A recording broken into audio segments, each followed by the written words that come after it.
अब देखिए previous year का क्वेश्चन पेपर है मेरे पास, तो यहाँ क्वेश्चन नंबर 25 का ए पार्ट करेंगे। बहुत ही आसान लेकिन बहुत ही इंपॉर्टेंट क्वेश्चन है ये। चलिए क्वेश्चन नोट करते हैं फिर समझते हैं इसे। If cos a plus B equal to 1/2 and tan a minus B equal to 1/√3, और यहाँ पर दे रखा है कि देखिए a प्लस बी की जो वैल्यू होगी वो 0 से बड़ी होगी या 0 के इक्वल होगी, और 90 से छोटी होगी या 90 के इक्वल भी हो सकती है। Then find the value of, अब हमें यहाँ वैल्यू पता करनी है sec 2a माइनस 3b। तो सबसे पहले तो हमें इन दोनों इक्वेशन से a और b की वैल्यू फाइंड आउट करनी पड़ेगी। तो देखिए सबसे पहले तो यहाँ जो cos a plus B equal to 1/2 है ना, यहाँ से देखिए cos में किस एंगल की वैल्यू 1/2 होती है।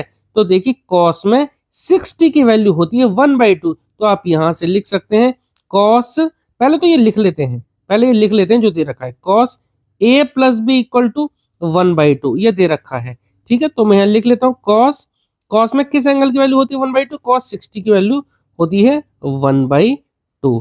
ठीक है, तो यहाँ मैं लिख देता हूँ इट इम्प्लाइज दैट 60 क्या होगा, a प्लस बी के बराबर हो गया, a प्लस बी है, इसका मतलब a प्लस बी की वैल्यू कितनी होगी 60। तो यहाँ पर हम लिख लेते हैं it implies that a plus B equal to 60 degree. ठीक है, तो एक इक्वेशन बन जाती है हमारी ये, और दूसरी बना लेंगे यहाँ से tan a minus B equal to 1/√3। एक बार लिख लेते हैं tan a minus B equal to 1/√3, और tan में किस एंगल की वैल्यू होती है 1/√3, ये होती है 30 की।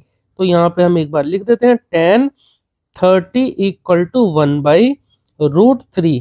इसका मतलब क्या हो गया, a माइनस बी जो है 30 के बराबर हुआ, डिग्री लगाता हूँ, it implies that a minus B equal to 30 degree. ठीक है, ये हो जाती है सेकंड इक्वेशन और ये हो जाती है फर्स्ट इक्वेशन। इन दोनों इक्वेशन की हेल्प से a और b की वैल्यू निकाल लेते हैं। इनको दोनों को पहले हम लिख लेंगे साथ साथ और एलिमिनेशन मेथड लगा देंगे। तो फ्रॉम फर्स्ट एंड सेकंड से मैं एक काम करता हूँ, यहाँ लिख देता हूँ एक बार a plus B equal to 60 degree, और इसी के नीचे लिख देता हूँ दूसरी equation a minus B equal to 30 degree. ठीक है, आपने linear equation in two variable chapter में जो कि थर्ड चैप्टर है उसमें हमने सीखा था कि एलिमिनेशन मेथड क्या होता है या फिर जो है सब्स्टिट्यूशन मेथड क्या होता है। तो यहाँ पर एलिमिनेशन मेथड लगाने वाला हूँ। देखो ये प्लस का है ये माइनस का, सेम है दोनों b है, और यहाँ पे एक प्लस का है माइनस का। हम यहाँ क्या कर देने वाले हैं ऑन एडिंग। ठीक है, ऑन एडिंग क्यों करेंगे, जब इनको जोड़ेंगे ना तो प्लस माइनस तो वैसे कैंसिल आउट हो जाएंगे। ठीक है, ऑन एडिंग में हम यहाँ नीचे साइन नहीं चेंज करते हैं। तो a प्लस a क्या हो जाएगा, ये हो जाएगा 2a।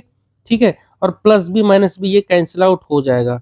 क्या बचेगा, यहाँ तो कुछ नहीं बचेगा, यहाँ 0 बचेगा। इक्वल टू में 60 प्लस 30 हो जाएगा 90 डिग्री। ठीक है, तो 2a इक्वल टू 90 डिग्री, तो a की वैल्यू कितनी आ जाएगी 2a इक्वल टू 90, तो 2 जो मल्टीप्लाई में दूसरी तरफ जाएगा डिवाइड में, तो a इक्वल टू आएगा 90/2 यानी कि 45 डिग्री। ठीक है, a आ गया हमारे पास 45 डिग्री।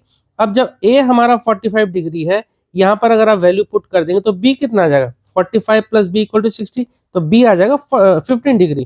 ठीक है, देयरफॉर a प्लस बी, या फिर आप चलो मैं एक बार लिख ही देता हूँ a plus B equal to 60 degree, और a कितना है 45 प्लस, थोड़ा सा ऊपर कर देता हूँ, 45 degree plus b equal to 60 degree. तो b निकालना है तो कितना आ जाएगा 45 दूसरी तरफ जाएगा तो 60 डिग्री माइनस 45 हो जाएगा, यानी कि 15 डिग्री आ गया।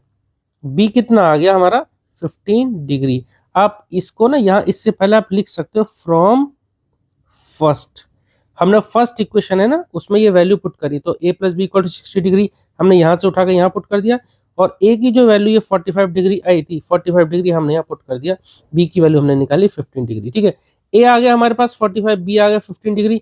हमसे पूछा क्या है, हमसे पूछा गया है ये sec 2a माइनस 3b कितना ही होगा, यहाँ सॉल्व कर देता हूँ।